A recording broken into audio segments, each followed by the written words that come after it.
Sorry, that's just anti-trans. Yeah, I wanted to look at this one next.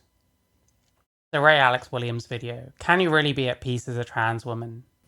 Hey guys, welcome back to my channel. My name is Ray. I'm a detransition male, and today I want to talk about the fundamental neuroticism of living as a trans person, particularly as a trans woman, as a trans-identified male. So this was one of the fundamental reasons why I detransitioned, because living as a trans woman, attempting to pass as a female and constructing this persona of this female persona where you're trying to get everyone else to acknowledge and validate the fact that I think straight away I understand what he's talking about, and I know this. And it's only really helped me more recently to start acknowledging my sex and start caring a bit less whether I'm perceived as male or female, or a man or a woman. But like this whole, you know, anyone that doesn't see me for how I see myself or how I want to be seen, that's like going to ruin my day or something. You never know when it's going to happen. There's constantly like a knife hovering behind your back and you never know when it's going to go in. Like it's been a lot of work to start moving away from that. You know what I mean? Because it's stressful, honestly. You don't know who's going to call you sir. You don't know who's going to have a problem with you going here, there, or wherever. It's tough. that you are a woman, that is just fundamentally conducive towards the generation of neuroticism. And I want to illustrate this with an example from the trans activist Katie Montgomery. So if you don't know who Katie is, he has been a trans activist for a long time. I think that's a lot of this movement. There are those who come to terms with themselves and those who are still in the middle of that struggle. Yeah, I think so too. I think ultimately accepting your sex and letting go of this need to be something you're not is important. Because like none of that means that I have to detransition, that I have to cut all my hair off and squash my breasts and stuff like that. I can still be what I want to be. It's just that, you know, there are certain things that are just never going to happen. You know what I mean? Time, you know, I think he transitioned back in like before 2017. So he's been around for a while. He's not some baby trans. Like he has, you know, been living as a trans woman for. You shouldn't take the piss out of Monty. They're hard of thinking. You know, like 8 years or something like this. And also he's not like, you know, the least passable trans woman that exists. Like he's reasonably passable for like a trans woman, but even still, it doesn't matter because this is the thing. They say that transition is a cure or treatment for dysphoria, but it just leads to neuroticism. So let me share the story that he. I think it can. Like I said, I think it depends on how you do it, on what your expectations are. If your expectations are, I'm going to transition, now I'm a woman, now everyone ought to refer to me as a woman, then yeah, that neuroticism is always going to exist. That's why I try and push for accepting your sex and just not really caring so much what anyone thinks.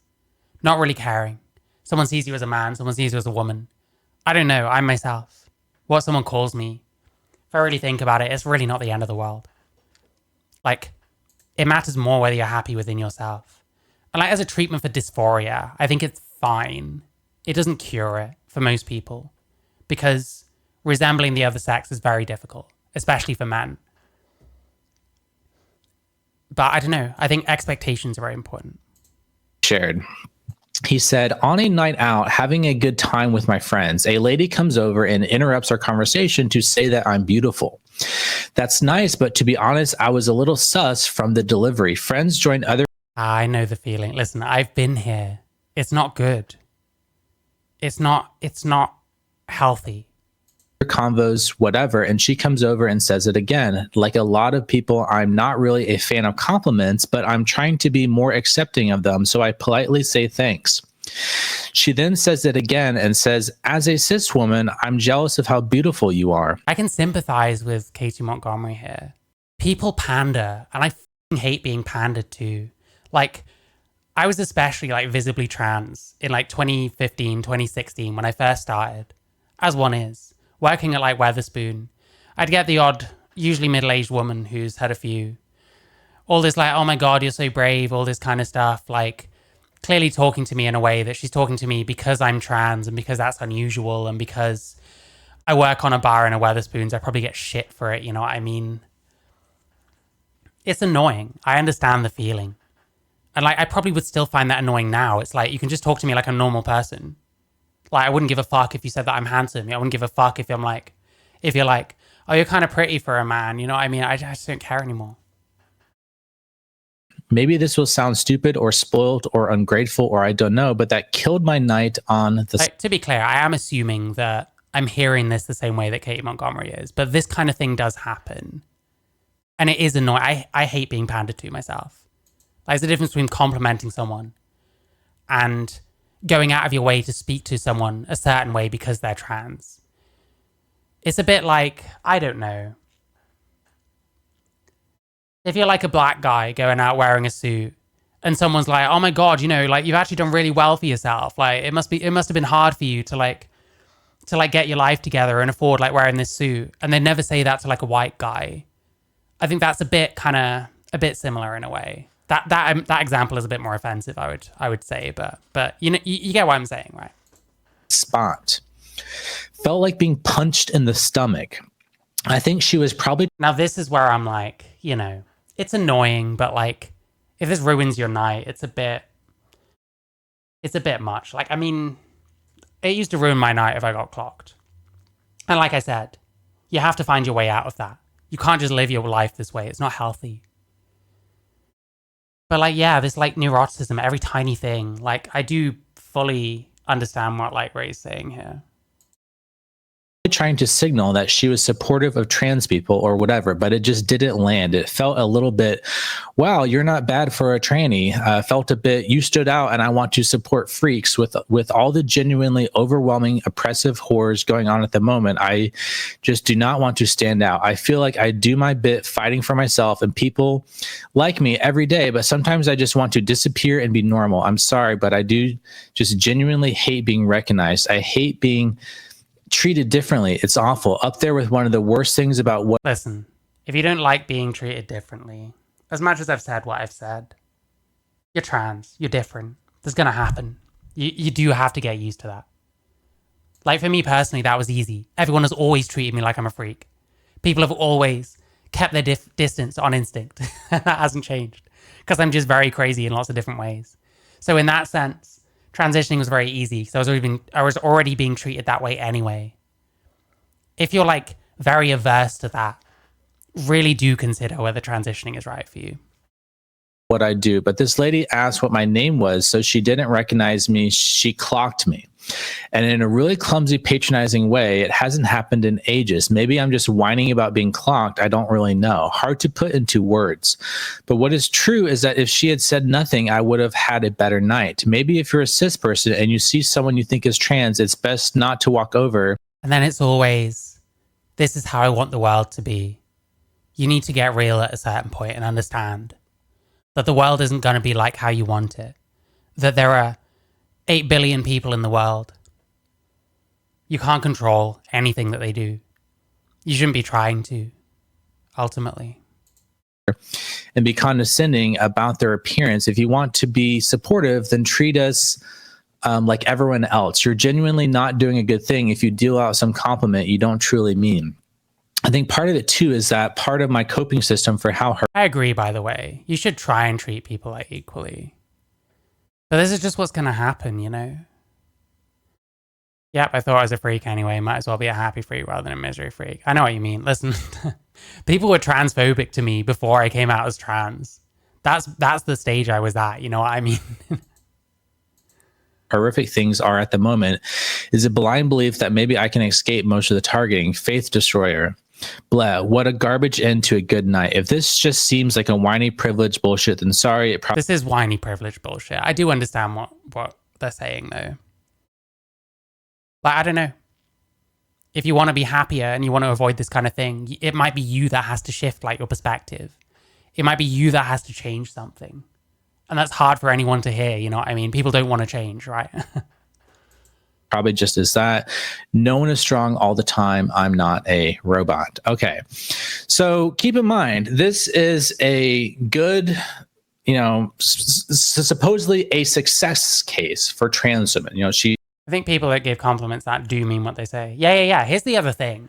Someone that gives a compliment like that, they probably are aware of like what trans people are and probably aware that not everyone is very nice. And they think that they're helping by kind of going too far in the other direction. And it isn't really helping because you feel like you're being singled out in a way, which even in a supposedly positive way is not what most people want. I don't know. There's a middle ground between kind of wanting that kind of special attention and getting off on it and hating any kind of special attention, however well-meaning. And I guess it's hard to find that middle ground. I don't know. Listen, I'm one of those people. Like when people compliment me, I get really fucking awkward. So I don't know. He is reasonably, passable. Has like a good job and integrated into society. On the hormones and all this stuff, transitioned and like, seems reasonably mentally well adjusted. And like an activist and all this stuff. And it's like, yet still, a simple compliment has the ability to be a knife in the stomach, to ruin your entire night. That is not normal. That is not healthy. That is indicative of the fact that trans identity is fundamentally conducive towards neuroticism. I actually fully agree with this. I don't know. I've experienced this myself so much. This is something that I experienced all the time when I was trans. That little background anxiety about being clocked, about, feeling like a freak, like, feeling like you just want to be normal. That never goes away. Transition never heals that wound. Well, listen, if what you want is to be treated normally and be seen normal like other people, don't transition. You're not normal and you never will be. You've forfeited that. Someone like Katie Montgomery, I wonder how normal they were before they transitioned. They might have been very normal, you know what I mean? They might have been more used to being treated normally before they transitioned. And now it's hard being treated like someone who's abnormal. Whereas, like I said, for someone like me, it's like, well, what is it on top of everything else? Like, I'm very used to not being treated like a normal person because I'm not a normal person. It's very obvious that I'm not a normal person. It doesn't. So it's just papering over a wound. It's sweeping the wound under the rug. It's just. Again, I don't think it has to be this way. I think you just have to find the right balance. I guess that's what I was thinking. You just got to find the right balance and the right, the most healthy perspective you can on this. Because truthfully, you're never going to be a woman in the technical sense of the word. You know what I mean? It's not actually healing the root cause. So transition is not a cure for gender dysphoria. It often just makes things worse because you never become comfortable with yourself. You never settle in. You're always on edge. You're always, on the lookout for these little clues that someone has clocked you. And yeah, I think where I would disagree with Ray here, I don't think it has to be this way. Like, this is certainly something that can happen. And the kind of perspectives you hear is not very surprising that this is how it ends up going. But I think there are certainly ways of transitioning and not falling into this trap. And I think it's about being realistic and accepting who and what you are. Our liberal progressive society has sort of allowed, it sort of gives these trans women a false sense of integration because many people just will ignore things or they will just be polite and not comment. And so these trans women will walk around thinking that they're passing when in reality people are just being polite and they're just, they sort of know that you're sort of not supposed to say anything or draw attention to the fact that someone is like a trans woman or a male. But most people can tell, like 99% of trans women are exactly Katie's situation or worse, or people can tell. And it's, and like Katie is like pretty reasonably passing for like, a trans woman, which just goes to show But yeah, they're very passing. Like, the thing is, though, with any of these people, you only see them by themselves. At least I do. Like, when you see a trans woman next to a bunch of other women, your like proportions kind of stick out like a sore thumb. And yeah, it's about being realistic. It's about understanding that what you are is a feminized male. It's about understanding it's almost like trans is an accessory, you know what I mean? That it's almost impossible for men to fully pass as women in these situations. You can always tell there's some little clue that clocks you. And that leads to neuroticism. And this is one of the fundamental reasons why I detransitioned was I craved that feeling of normality. I hated feeling like a freak. And that feeling of being like a freak never goes away. Yeah, I wonder if he was similar. Like, I'm saying similar. I don't know about Kate Montgomery's past. That was a speculation, to be clear.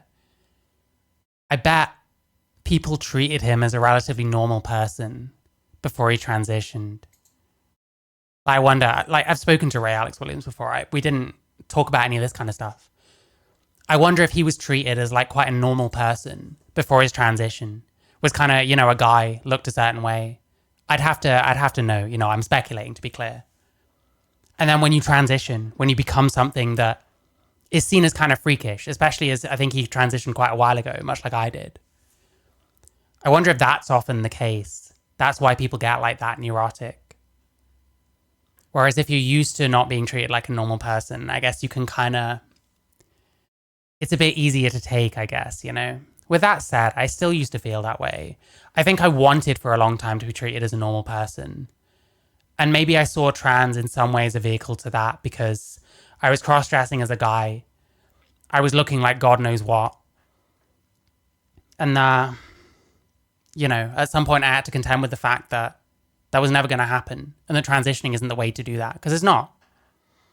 And that the way to do it is to become okay with the fact that I get treated like a freak. And that some people like that about me, you know what I mean? If you're a freak, you probably put an awful lot of people off. But there's other people that are going to really, really fuck with you, you know?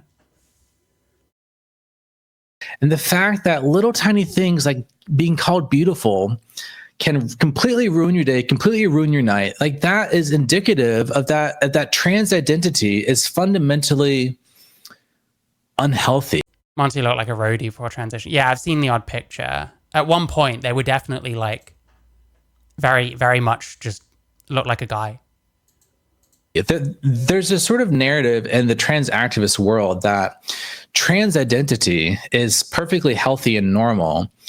It's just that trans identity can correspond incidentally with gender dysphoria, but it's the gender dysphoria itself that is the mental illness, that is the pathology, but trans identity itself is perfectly normal. But my contention would be that actually no, it's not just the dysphoria that's pathological, it is the identity it is itself. It is fundamentally the desire to pass yourself off as the opposite sex. That desire is fundamentally disordered. It is fundamentally objectively disordered to have a desire to pass yourself off as the opposite sex.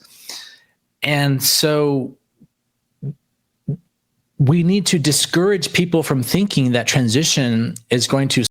I'm sorry, I still have a hard time. This guy used to be trans without facial hair. He said he had laser where he doesn't look like it.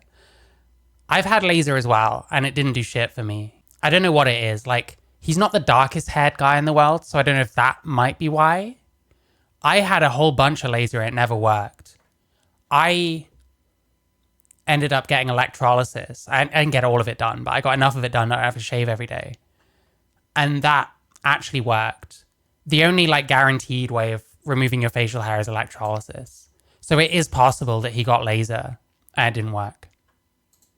Solve their problems, that it's going to lead to a resolution of their deep, psychological and spiritual and emotional wounds. Because most trans identity is a result of some kind of disordered, mental state due to... Sorry, I wasn't listening a huge amount. And spiritual and emotional wounds, because solve their problems, that it's going to lead to a resolution of their deep, psychological and spiritual and emotional wounds. Because most trans identity is a result of some kind of disordered, mental state due to, it is fundamentally pathological. And so, yeah, laser hair removal, it works on like the darker pigmentation. So it works best if you're white and have like dark hair. And I have like reasonably dark hair. Like when I hadn't had any hair removal, my facial hair came through quite like thick. But it just didn't work for me. Have I ever used spironolactone? I didn't use spironolactone, no. I had decapeptyl for a few months and I had my surgery. I just don't think that we are doing these people adequate service by suggesting transition as like a pathway to solving these issues, because it doesn't solve the issues. I mean, suggesting transition is normally the person that comes to the conclusion they should transition, and then it's kind of, well, how do we deal with people that want to transition? We affirm them, so... And this is someone who's been transitioning for 8 years. So this is not going to go away. Like Katie is going to have to live with that feeling of being a freak for the rest of his life. This is true. It's the same for me. But that was pre-existing. That was always going to be my life. It didn't matter if I transitioned. Didn't matter if I didn't transition. I was always going to be a freak. Because to some extent, that internal feeling of being a freak is the mind's recognition of the truth. Because to be honest, it is. Maybe you're just super lucky. Are you super lucky? Someone like me or Ray, unlucky, who knows? I mean, listen, I was lucky too, in the sense that you see how his like grows like all up his cheeks and stuff like that. All I got was like the pirate stash and like the soul patch and like a little goatee. I'd get like really, really patchy like sideburns and like the line around my neck. That was kind of all I got. My cheeks never got hairy like at all. Freaky. It is, because it is not natural. It is not normal. It is not healthy. It is not a good thing to go down this pathway. It is not healthy or normal to try and pass yourself off as the opposite sex. And so that feeling of being a freak is a fundamental recognition of the truth. That is your conscience written on your heart by God, telling you the truth, that it's not normal and it's not healthy, and it leads to neuroticism and psychological problems. And often these things get worse. They get worse over time. It doesn't get better. It never gets better. There's always going to be this wound. There's always going to be this deep. I think it never gets better. Like transitioning alone, I don't think it's going to heal whatever it is. If indeed that is how you are. You transition because something's wrong and you don't know what it is. And you have some kind of predilection for like feminizing. Ultimately, it doesn't cure anything. At the same time, what I would maintain is like, if your perspective is like reasonable enough, it can help, you know what I mean? If you're kind of that way inclined anyway, then it is possible. It is possible to improve your life through transition. But I think there's a lot of people who aren't really suited to it, who do it anyway. And ultimately, like, if you're that uptight about the way in which someone compliments you and that ruins your whole night, that is something that you gotta like deal with at some point. And I was the same. And for me, it was like, well, I gotta change my perspective. I gotta understand. Some people are gonna call me a he because I'm a male person. That's how they perceive me. Is that really the end of the world? Is it not more important that I'm just as happy as I can be with who I am, what my life is like, ultimately? So there are ways. I think your attitude is very important. And I think it's a bit easier if you were never a normal person to begin with. And anyone that like is a relatively normal person and has been just getting on with life and fitting in and stuff up to this point, you got to have like the right perspective, and you got to be prepared for the fact that that's not going to be your life anymore, that you're going to be treated as a freak, that some people are not going to like you for it. But I think it is possible. I would say that I take a bit more of a trans-friendly stance, I guess, than Ray. And I guess that's down to us having different experiences. And someone like me, listen, I didn't want kids anyway. Getting surgery for that reason was not difficult. For people that were on the fence or might want them later in life, it's a whole nother ballpark. So again, I'm lucky in that respect. But yeah, no, it's been an interesting video, honestly. It's actually fun to like think about this kind of stuff. I don't get to enough because I'm watching just people chatting shit and like pushing insane rhetoric. It's not always what I'd prefer to look at, you know what I mean? And I like that Ray's content makes me think. I don't have to agree with every single thing he says. We've had conversation before. We didn't agree on every single thing. He was responding to some, I guess, kind of criticisms that I'd had. I mean, I don't know. I like his content in general. Deep desire to be normal because you recognize it's not. Yeah. If your desire is to be normal and that's why you're transitioning, I'll transition and people will see me as like a normal woman. That is not the way to do it, clearly. If you're trans, you're weird, you're different, you're a freak. That's fine. Embrace it. Normal. It's not healthy. So, all right. Well, that's it for this video. Thanks for watching. Take care and God bless. Bye-bye. There we go. That was interesting. I'm trans and I'm at peace. Listen, if they are, then great. Honestly. When you're the wife and don't see him as this new person, your very presence is irritating to him. Like this Jutta Hagen person, I don't know much about her story. Her husband must have like really like done a number on her. Like I feel bad. Like this is like the other side of it. Like I said, I started transition when I was 24. I hadn't been in a relationship for a decent while. I didn't have like any real responsibilities to anyone or commitments to anyone. I think that's the best way you can do, you know what I mean? Ray chat was ages ago, we both changed since then. Oh yeah, he's come out as like, well, come out as he's found God, right? He's a Catholic. Jutta is everywhere. Yeah. She's not seen any of my videos, I don't think. I think I've reacted to her like once. I mean, it's a very different perspective to me because, well, A, I'm not a woman. B, I haven't had a family with someone who's then like abandoned me for some way or like changed into something that I don't know. She was treated awfully. It's so sad. Yeah. Whatever happened, it must have done a number on her. Like, I don't know. Listen, if her YouTube journey is helping her, that's all you can hope for, right? Like you gotta be able to understand what the positives of trans can be and what the many negatives of trans can be.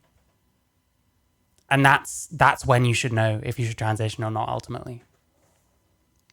And the sad part is we're watching someone else who came out as trans like a week ago.